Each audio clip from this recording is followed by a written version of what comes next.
What happens when one of country music's biggest superstars walks into the lion's den of daytime television and finds himself face to face with one of the most outspoken, unfiltered hosts in American broadcasting?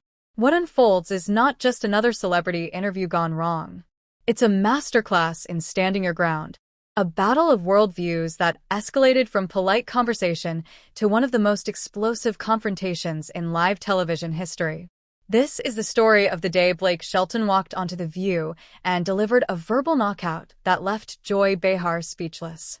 The studio in chaos and millions of viewers picking sides in a cultural war that had been brewing for years. Before you witness what happened next, understand this. What you're about to read isn't just entertainment gossip. This was a defining moment when the mask came off, when Hollywood polish gave way to raw, unfiltered truth, and when a country boy from Oklahoma reminded the entire entertainment establishment exactly who he was and who he would never be. The morning started like any other episode of The View. Studio lights blazed across the familiar set. Audience members settled into their seats with excited anticipation, and the production crew went through their well-rehearsed routines. Blake Shelton was scheduled as the guest of honor there to promote his latest album and discuss his upcoming tour dates across America.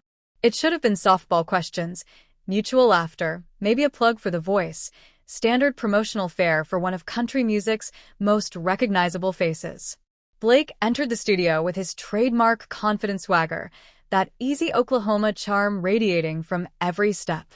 He tipped his cowboy hat to the cheering audience, flashed that million-dollar smile that had graced countless magazine covers, and settled into the guest chair with the relaxed posture of someone who'd done this dance 1,000 times before.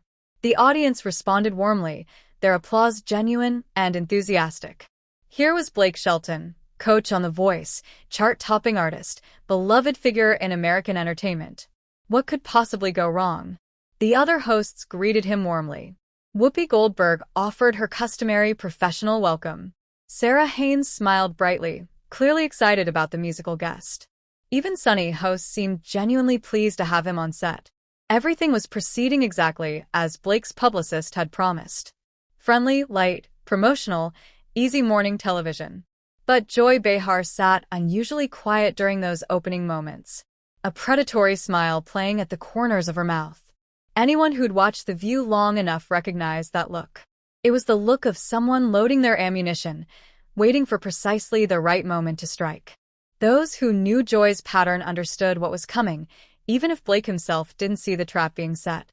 The first few minutes of conversation flowed smoothly. Questions about the new album, commentary about his role on The Voice, pleasant banter about life in Nashville.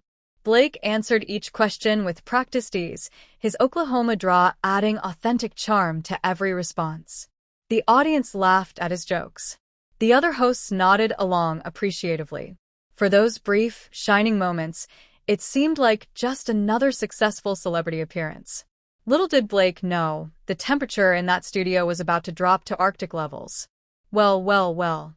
Joy finally spoke, her voice cutting through the pleasant atmosphere like a blade through silk. Look who decided to grace us with his presence. She leaned forward slightly, that razor-sharp smile widening.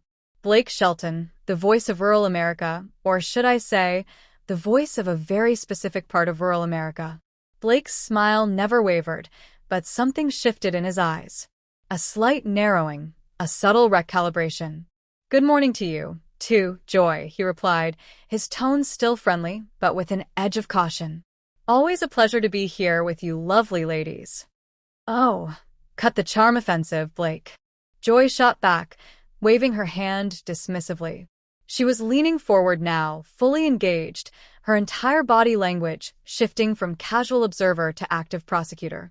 Let's talk about your recent comments about small-town values. You seem to think that living in a small town automatically makes someone more moral, more patriotic than the rest of us city dwellers. The other hosts exchanged glances. The audience, so buoyant moments before, fell into an uneasy silence. Whoopi Goldberg, ever the professional mediator, attempted a gentle redirect. Joy, maybe we should, but Joy was just getting started. I never said that, Joy, Blake replied, his Oklahoma draw becoming more pronounced to tell that anyone from his world would recognize. What I said was that small towns teach you certain values. Community, helping your neighbors, working hard for what you have. I didn't say anything about being better than anyone else. Oh, please. Joy waved her hand again, her voice dripping with dismissiveness. That's exactly what you implied. You country music stars love to paint yourselves as the real Americans, while the rest of us are what? Fake Americans. We're just as American as you are, Blake. Blake's jaw tightened imperceptibly. His hands, which had been resting casually on the armrests, pressed down slightly harder, but he kept his composure, maintained that professional veneer. Joy, I think you're putting words in my mouth that I never said. I respect people from all walks of life, whether they're from New York City or from a town with 3,000 people. Do you, though? Joy pressed on, her voice rising slightly, gaining momentum like a storm building on the horizon. Because your music, your whole persona, it's built on this idea that real America is somewhere out there in the heartland. And places like New York, places like where I grew up, somehow don't count. The studio air grew thick with tension. You could cut it with a knife.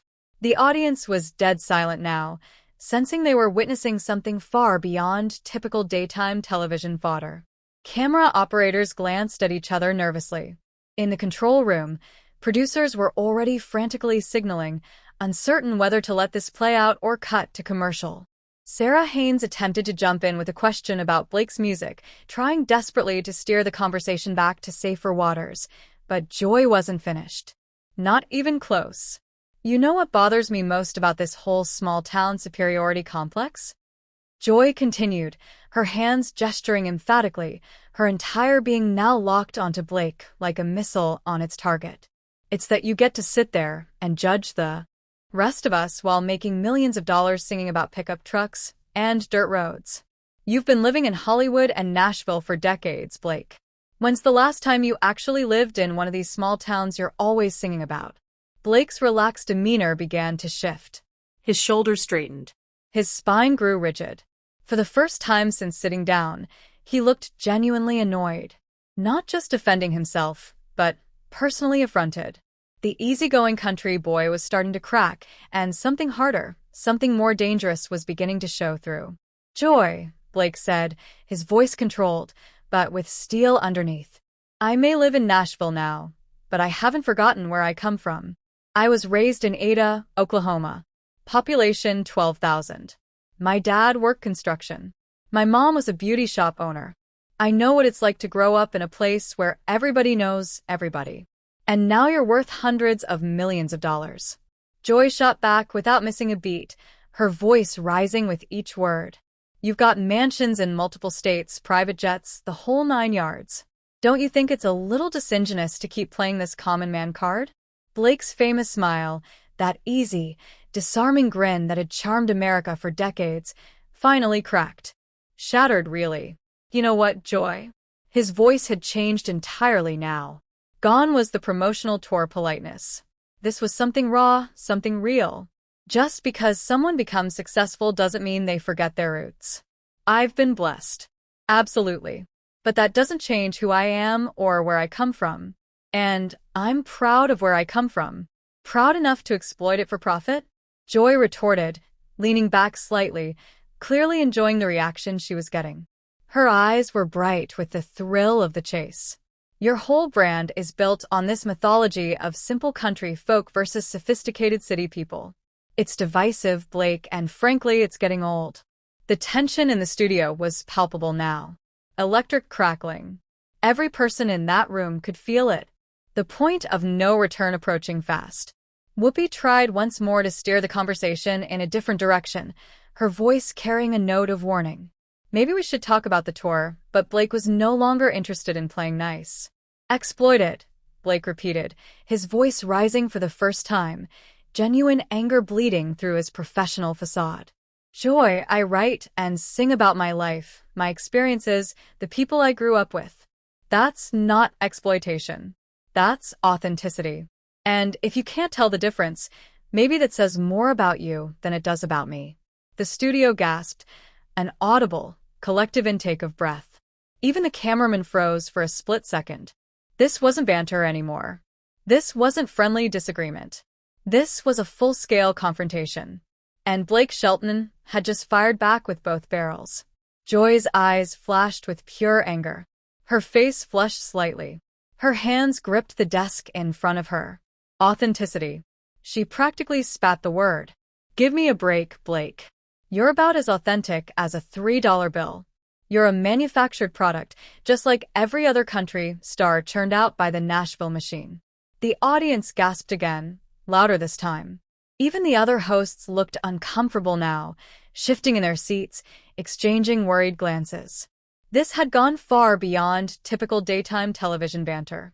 The boundaries of professional discourse had been obliterated, and they were careening into territory no one had anticipated. Blake stood up slowly. It was a power move, calculated or instinctive. It didn't matter. The effect was the same. At 6 feet 5 inches, Blake Shelton towered over the panel, his frame suddenly seeming larger, more imposing, more commanding than anyone in that studio had expected. The cowboy had risen, and the entire dynamic of the confrontation shifted in that single movement. You know what, Joy? His voice was measured now, controlled, but carrying an undercurrent of ice-cold fury. I've sat here and taken your shots because I respect this show and I respect most of the people on it. But I'm not going to sit here and let you attack my character and my integrity. Oh, did I strike a nerve? Joy taunted, standing up as well, clearly unwilling to concede the physical advantage. Her voice dripped with sarcasm. The truth hurts, doesn't it, Blake? The truth? Blake's voice was steady now, dangerously calm. The truth is that you've been sitting behind this desk for years, throwing stones at people, tearing them down, making nasty comments about anyone who doesn't share your worldview. And you call that entertainment? Joy's face flushed deep red. I call it honesty, she shot back. Something you might want to try sometime. Blake shook his head slowly, a gesture of profound disappointment, more cutting than any words. Honesty would be admitting that you'd already made up your mind about me before I even walked in here. You don't want to have a conversation, Joy. You want to pick a fight. Maybe I do, Joy replied defiantly, her chin raised, her stance aggressive. Maybe it's time someone called you out on your act. The studio was electric with tension now. Every eye was locked on the confrontation. Cameras kept rolling, capturing every word, every gesture, every micro-expression. The producers had given up trying to control the situation. This was live television gold, controversial and explosive, the kind of moment that would dominate news cycles for weeks. Blake looked down at Joy with a mixture of disappointment and anger, his voice dropping to a deadly whisper that somehow carried more weight than any shout. You want to call me out? Fine. Let's do this properly. Then he paused, letting the moment stretch, building the tension. You sit there every day criticizing people you've never met, places you've never been, experiences you've never had. You talk about small towns like they're some kind of joke, like the people who live there are beneath you. Joy leaned back in her chair, arms crossed defensively, but her voice remained combative. I never said they were beneath me. I said, your portrayal of them is fake. My portrayal. Blake's voice grew louder, losing that careful control. I didn't read about it in a book or watch it on television, Joy. I lived it. I lived in a place where when your neighbor's barn burned down, 20 families showed up the next day to help rebuild it. Where when someone got sick, the whole community rallied around them. That's not fake. That's real life. Oh, spare Me the Norman Rockwell painting, Joy interrupted, her voice sharp and cutting. Small towns have problems too, Blake. They have poverty, addiction, close-mindedness. But you never sing about that, do you? You only sing about the pretty parts. Blake's hands clenched into fists at his sides, his knuckles going white. You think I don't know about the hard parts? My hometown has struggled with factory closures, young people leaving because there aren't enough opportunities. I've seen families lose everything. But you know what? Those same people who are struggling still look out for each other. They still have dignity. They still have heart. And they still vote for politicians who keep them struggling. Joy shot back, her voice rising to match his intensity. But I suppose that's not something you want to talk about either, is it? The other hosts were frantically trying to signal for a commercial break, waving their hands, making cutting gestures across their throats. But the confrontation had taken on a life of its own. A runaway train that no one could stop. "There it is," Blake said, his voice quiet now, but somehow more dangerous for it. "There's the real agenda. This was never about my music or my authenticity. This is about politics. This is about the fact that you can't stand that there are millions of Americans who don't think like you, who don't vote like you, who don't share your vision of what America should be. Those millions of Americans are being manipulated," Joy countered, her voice sharp and accusatory, "by you, by the media, by politicians who tell them what they want to hear instead of what they need to know." Blake took a step closer to the panel, his voice rising with genuine passion. "Who decides that, Joy? Who decides what people need to know? You, the media, politicians, or maybe, just maybe, people are smart enough to decide for themselves." Joy slammed her hand on the table, the sound echoing through the studio like a gunshot. "Not when they're being manipulated by celebrity millionaires who pretend to be just like them." Blake stood perfectly still for a long moment, staring at Joy with an expression impossible to read. The studio held its collective breath. Then, slowly, deliberately, he reached up and took off his cowboy hat, an action loaded with symbolism that everyone in that room understood. "You know what, Joy?" His voice was eerily calm, now the eye of the hurricane. "You're absolutely right about one thing. I am a millionaire. I do live a different life now than I did growing up." He placed his hat on the table in front of him with deliberate precision, the gesture carrying more weight than any shout could have. "But there's one thing you're dead wrong about." His eyes locked onto Joy's with laser intensity. "I've never pretended to be anything other than exactly who I am. I've never lied about my success. I've never hidden my wealth. I've never claimed to be something I'm not." He paused, letting the question hang in the air like a blade. "Can you say the same?" Joy's face went pale. The color drained from her cheeks, as if Blake had physically struck her. "What's that supposed to mean?" Her voice was smaller now, uncertain for the first time. Blake's smile was cold as ice, devoid of any warmth or humor. "It means maybe before you start lecturing other people about authenticity, you should take a long, hard look in the mirror." The studio fell into an uncomfortable silence. No one moved. No one breathed. Even the camera operators seemed frozen, uncertain whether to keep filming or look away from what was happening. Joy's face cycled through several emotions: shock, confusion, anger, and finally settling on pure, undiluted rage. "How dare you?"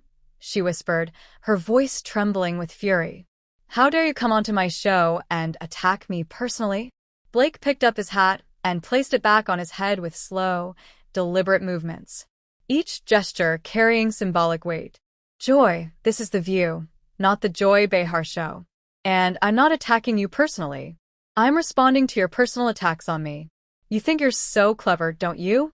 Joy's voice was getting louder again, shriller, losing the controlled venom from earlier. "Coming in here with your folksy wisdom and your ash routine. Well, let me tell you something, cowboy. I've been in this business longer than you've been wearing that ridiculous hat." Blake's eyebrows raised slightly, a hint of genuine amusement crossing his face. "This business? You mean the business of entertainment? Because last I checked, we're both entertainers, Joy. The only difference is I don't pretend my entertainment is more important than anyone else's." "My entertainment?" Joy stood up straighter, her voice reaching a crescendo. "I inform people, Blake. I educate them. I help them understand the world around them. What do? You help them escape from reality. And what's wrong with that?" Blake asked, his voice calm in stark contrast to Joy's escalating volume. The juxtaposition made his words cut even deeper. "What's wrong with giving people a few minutes of happiness? What's wrong with helping them forget their troubles for a little while?" Joy laughed bitterly, the sound harsh and ugly. "Because while they're forgetting their troubles, those troubles are getting worse. While they're listening to your songs about simpler times, the world is passing them by." Blake shook his head slowly, disappointment etched into every line of his face. "Joy, you talk about informing people and educating them, but all I've seen today is you trying to tear me down. Is that what you call education? Is that what you call helping people understand the world?" I'm helping them understand that people like you are selling them a fantasy. Joy shot back, her composure completely gone now. A fantasy that keeps them from demanding the real changes they need. And what changes are those, Joy?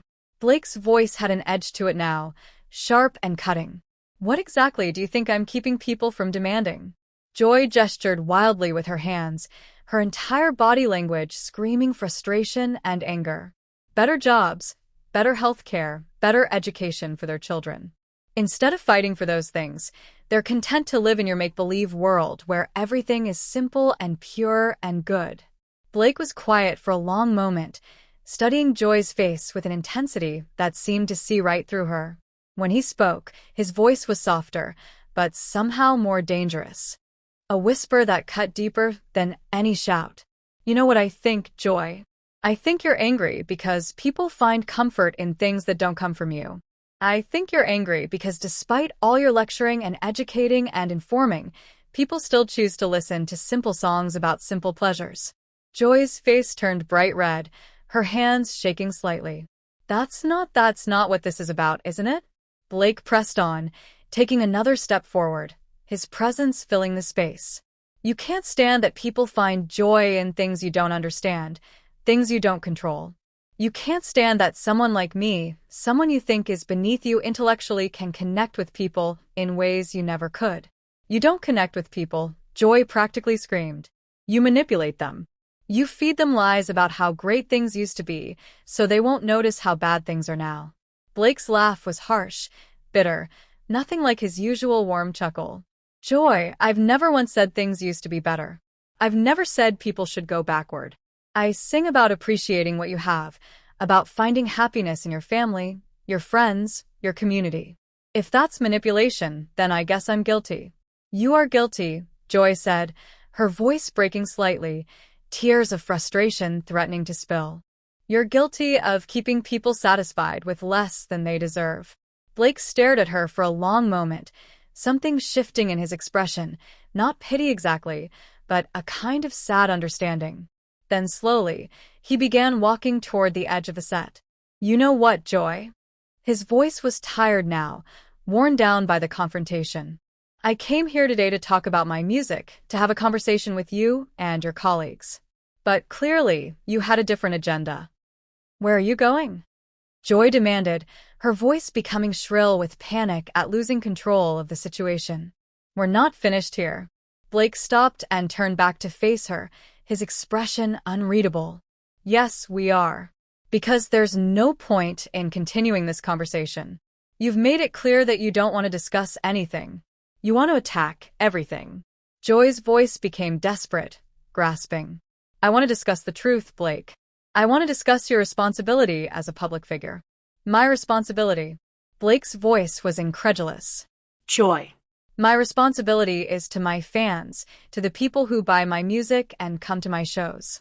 My responsibility is to be honest about who I am and what I believe. I don't owe you, or anyone else, an apology for that. You owe it to the American people to stop feeding them this small-town mythology. Joy shouted, her composure completely shattered now. You owe it to them to stop pretending that ignorance is bliss. Blake's face went stone cold. Every muscle in his jaw tightened, his eyes turned hard as steel. And there it is, he said, his voice dangerously quiet. You just called millions of Americans ignorant. You just called people who live in small towns, people who work hard and raise their families and try to do right by their neighbors. You just called them ignorant. I didn't say that, Joy protested, but her voice lacked conviction. The words weak and uncertain. Yes, you did, Blake said firmly, pointing directly at her. You just said it. And you know what? That tells me everything I need to know about you and your version of education and information. The other hosts sat frozen, their faces masks of shock and discomfort. Whoopi had given up trying to intervene. Sarah looked like she wanted to disappear into her chair. The entire studio had become a powder keg and Blake Shelton was walking away while it detonated behind him. Just walk away, Joy called out as Blake continued toward the exit, her voice cracking with emotion. You can't just run away when someone challenges your beliefs. Blake stopped one final time. He turned back to the panel, his cowboy hat shadowing his eyes, his stance wide and solid. Joy, you haven't challenged my beliefs. You've insulted me. You've insulted my fans, and you've insulted millions of Americans who don't happen to share your worldview. That's not a challenge. That's just mean-spirited. The truth is mean-spirited sometimes, Joy replied defiantly, lifting her chin in one last show of defiance. Blake nodded slowly, as if accepting that statement. You're right about that. And the truth is this. This show used to be about different perspectives having a conversation. Now it's apparently about one perspective shouting down all the others. With that devastating final observation, Blake Shelton turned and walked off the view set. His boots echoed in the stunned silence. The studio audience sat frozen, mouths agape, unable to process what they'd just witnessed. Behind the panel, Joy Behar stood alone, her face flushed with anger and embarrassment, her hands trembling slightly as she gripped the desk for support. The cameras continued rolling, capturing every moment of her humiliation, every second of the aftermath of what would become one of the most talked-about confrontations in daytime television history. Security personnel moved quickly, but unnecessarily. Blake wasn't causing a scene. He was simply leaving. Producers scrambled frantically, trying to figure out how to salvage the rest of the show. The control room erupted in controlled chaos, voices overlapping, everyone talking at once about what had just happened and what it meant for the show, for the network, for everyone involved. The heated exchange had lasted less than 20 minutes from start to finish. But those 20 minutes would be replayed, analyzed, debated, and discussed for years to come. Clips would go viral within hours. Social media would explode with reactions. News organizations would cover it as a major story. And America would be divided once again, not just about politics or geography or values, but about who was right in that studio confrontation, and what it revealed about the deeper fractures in American society.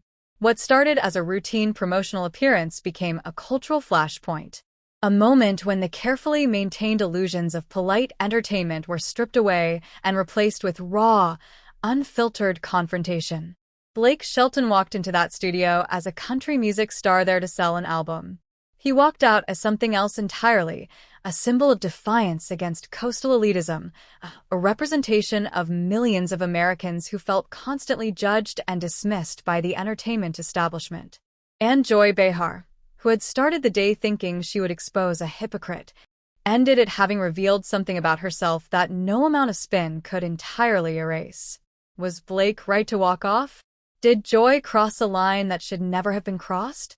Did the confrontation reveal fundamental truths about American society, or was it just another manufactured controversy in the endless cycle of outrage content? The answers depend entirely on who you ask, where they're from, and what they believe about the America we live in versus the America we imagine ourselves to.